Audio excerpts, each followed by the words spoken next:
decide to trade with a new weapon, make a new weapon, or improve your hone your skills in the bow?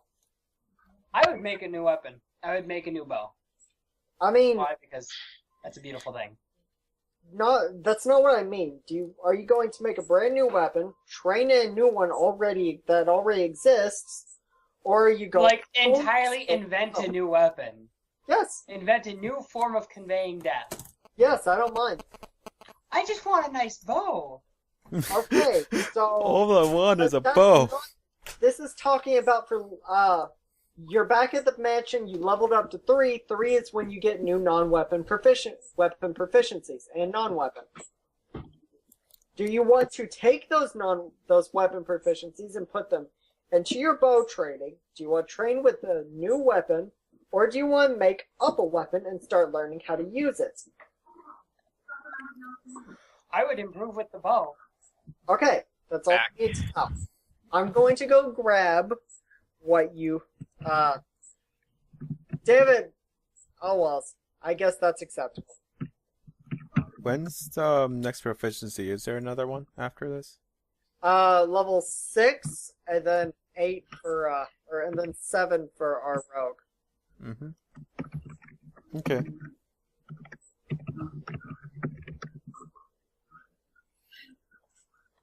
Hey, Crystal, could you pass me the Book of Elves? So let's see. Right over here. It's either all the way up there or it's right over here to the right. That pile of books. So everyone all gathered up. Thank you, beautiful. Nero will Okay. say, okay, so we're going to the. He looks at Koshaku and asks. Let me write that down. So, Tedo mentioned to you about the voice of magic. The House of the One True Magic, the Yes. Voice of Magic. Yeah, with the House of Magic with the voice of magic in it. Well, we heard a little whisper something, but so the leader has given us leave to head down and investigate and arrange our own transportation. It's about a 3-month travel on horseback. No, it's about a month travel on horseback. Oh, you said 3 months. I said month.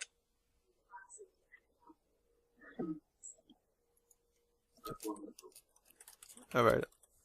I'll amend that. Okay. It's about a month's travel. That's by rushing. That's by rushing, by the way.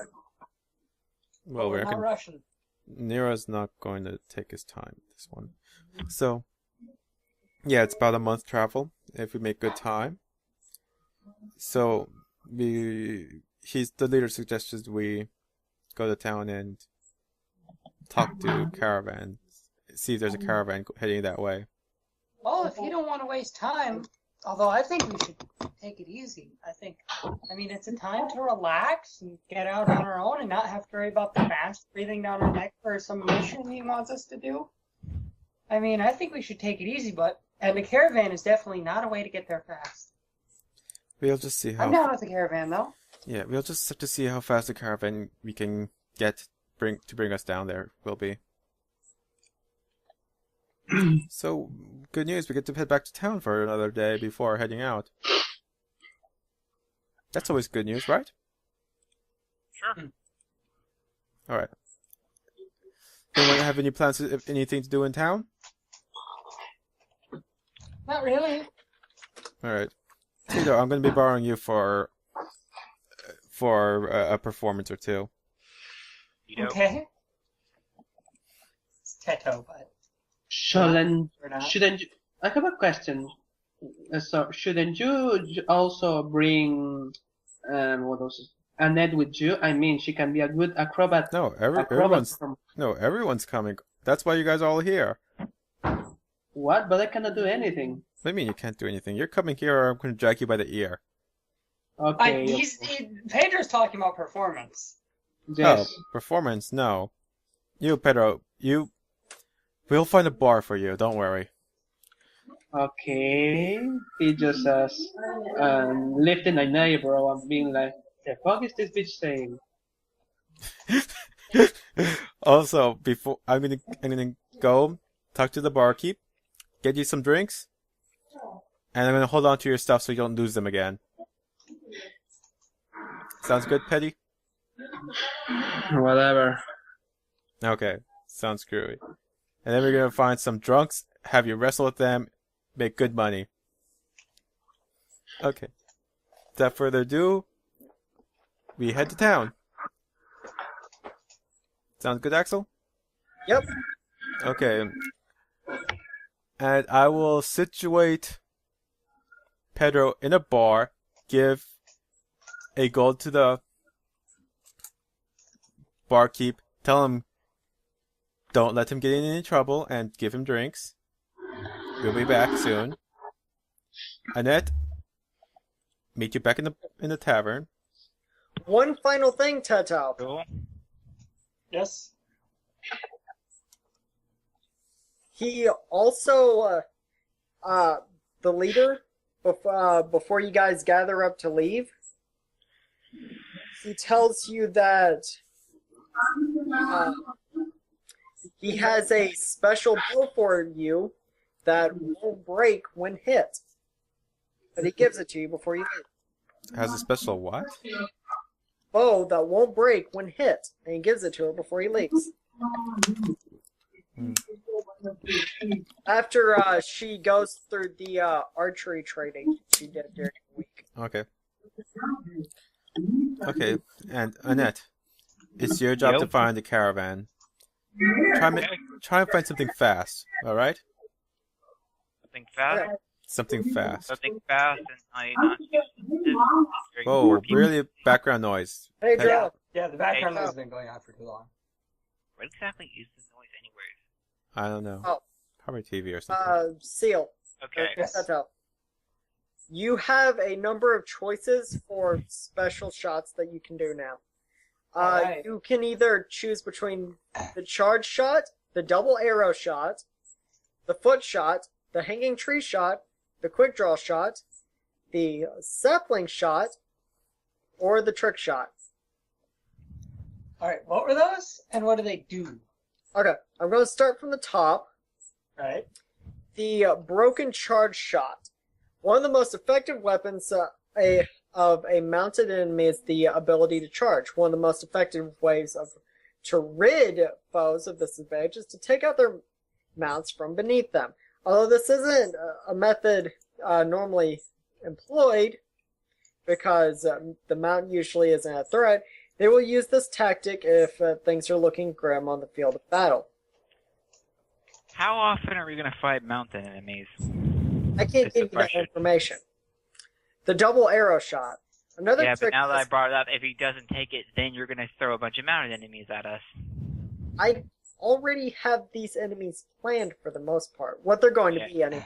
So Yeah. it doesn't matter. Yeah, right. You're gonna make Axel it go. Axel is a lot more planned of a GM than I am, even if he doesn't seem like it. He likes things to be the way he wants them, way beforehand.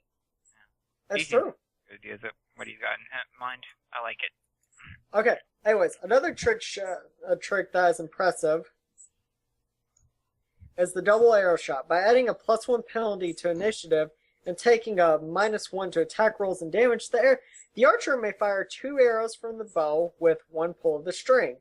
The arrows can be directed towards a single target or 2 separate targets within 60-degree arc if the attacker is willing to take an additional -1 penalty and another -1 to damage and attack rolls. That's very practical, though. If you can get past the penalty. Okay, the foot. So wait, let me make sure I caught that right. It's a debuff. It's a debuff, but you It's a get to debuff, fire but 2 you arrows hit- with 1 You shot. hit the opponent twice if it works. Does it have a penalty to hit? It has a -1 to hit if you're only aiming at 1 target, and -2 if you're aiming at 2. All right. So is there one that increases my chance to hit? Hold on, we're keeping going.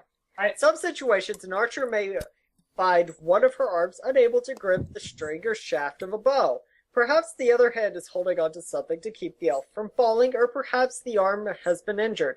Or maybe the elf just wants a bit of extra pull on the bow to inflict just a little more damage. In a case like this, if a shot is absolutely required, the elves have developed the foot shot. The elf must have a secure place to rest her hindside and at least one arm free, using the feet as a base against which to pull the bow. The elf aims the bow and pulls back on the string with the free hand, or both if possible. Although there's a -1 penalty to attack rolls, the damage is increased to +1 because of the extra pull granted by using her feet. This is also useful if, you're tied up or something like that. The hanging tree shot. Because elves spend so much time in and around with trees, they obviously found a need to incorporate trees into their archery. Elf scouts and spies especially have learned to use trees effectively. They drop from branches to land in front of their enemies or use trees as a concealment. One of the tricks elf archers are most proud of is the dangling shot. In this shot, the elf wraps her legs around a sturdy tree branch and drops downward while simultaneously firing right into the face of their oncoming enemies. Unfortunately, the disadvantages of this are numerous. The most obvious is that the elf isn't tied down or strapped in. Arrows, daggers, loose change, etc. will fall to the ground. Another disadvantage is the -3 to attack rolls. Lastly, the elf can't fire her usual 2 shots. However, the elf can still make an action such as swinging back up onto the tree or jumping to the ground. Further, the enemy suffers a -6 to his surprise roll. This advantage alone often outweighs the drawbacks. Alright. I can see Tato doing that. The quick shot. Every once in a while, there arises a situation in which an archer must fire more than 2 arrows around, or where the archer must bring a bow to bear very quickly. In response to this need, elves have developed the quick shot. Their agility and near constant companionship of their bows has helped them achieve that end admirably. Because of the speed involving in firing the quick shot, the elf has less time to aim, therefore accuracy of the shot is severely affected. The first shot in the round is made at no penalty. From there, the penalties add up. The second shot -2, the third at -4, and the fourth at -8. If the elf wishes to attempt a 5th shot, the penalty is -16. The archer gets off 2 shots on his first attack sequence. When all combatants have finished their attacks, the elf may take the next 2 if desired. After everyone has completed second attacks, the elf may take 1 final shot. Although this shot is almost guaranteed to miss, it may be the last hope of a party. So many What we're saying is, moment of I get desperation. many attacks. Yeah, I get many turns. a 6th shot in a round is virtually impossible unless the elf has been hasted or otherwise has been made exceptionally speedy. In such magically enhanced cases, the 3rd and 4th are -2, the 5th is fifth and 6th is -4, the 7th is at a -8, and the 8th and final shot is -16. Oh my god, I'm not even done. The sapling shot. When an elf wants to disarm, or the stapling shot. When an elf wants to disarm or otherwise incapacitate someone, he can attempt a stapling maneuver by making a called shot, +1 penalty to initiative, -4 to his attack rolls. The elf can staple some parts of the target's clothing to nearby objects, as long as the object is of a material that is able to be penetrated by arrows, such as wood, trees, plaster, stuff like that. And the target must be standing near such an object or the shot is wasted. If the target is successful, the target is pinned to that object. Mm-hmm. The target must spin a round tearing free, although this requires no roll. Pinned to the target. Pinned targets take a -2 to AC to attack rolls. After 3 rounds, if they have not taken the time to free themselves, they break free due to exertion. During these rounds, the penalties to armor class and attack rolls still apply. That's a good support. The trick shot. Elves do not always choose to nail an offensive person to the nearest tree. Often they prefer another means to convey their disdain or anger. Thus, elves have perfected their aim so that they can make a spectacular shot that says to an enemy that he is not needed, nor indeed wanted in the elves' portion of the world. Trick shots of this sort include knocking off hats, sending an arrow an inch away from an intruder's ear, or placing an arrow in interesting and amusing places, such as the behind of an orc. Deliberate trick shots also include shots intended to be clearly warning shots and not simply missed targets. These trick shots require the elf to take a +1 to initiative and -4 to attack rolls. If the attack roll is made, the arrow can do exactly what the elf wanted. Otherwise, it will either fly away harmlessly, informing victims that someone is shooting at them, or it will actually hit the one for whom the warning was intended.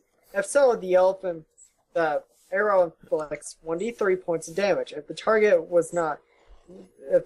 were not previously enemies, they certainly would be now. Okay. And finally, there's something for your fletching. Okay. Oh, and there is arrow combat as well. When the archers wielding a bow are attacked in melee, they have little choice but to defend themselves with the bow. In the past, they typically spelled the destruction of the bow, but elves have learned how to deflect some of the force, making the bow repairable. Furthermore, elves have developed bows that are more resistant to this sort of damage. Elves can attempt to turn aside the worst of crushing blows, and their bows are allowed to make a save versus crushing blow.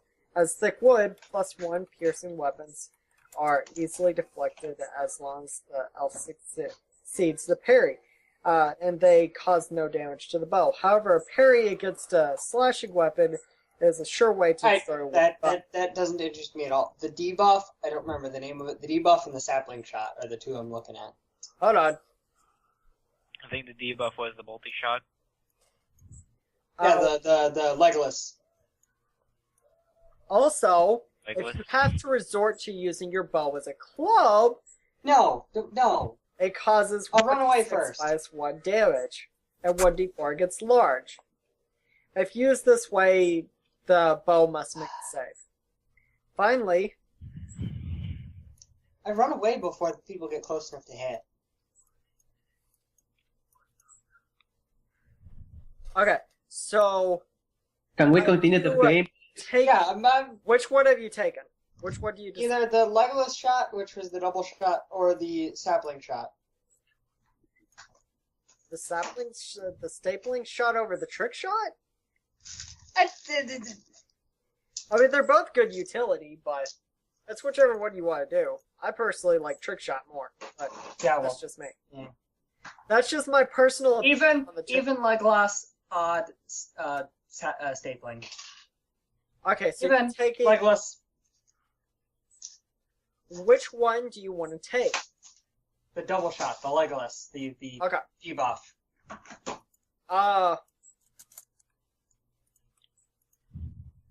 Are you using any of your other weapon proficiencies, by the way? No. Then Jesus you Christ, will what the need to hell is take going on? Both of them. Then what? The double arrow shot and the stapling shot. I'm going to go ahead and leave this open in case you need it again later. Oh, by the way, Huh? there it is. That's where you'll find it if you need it.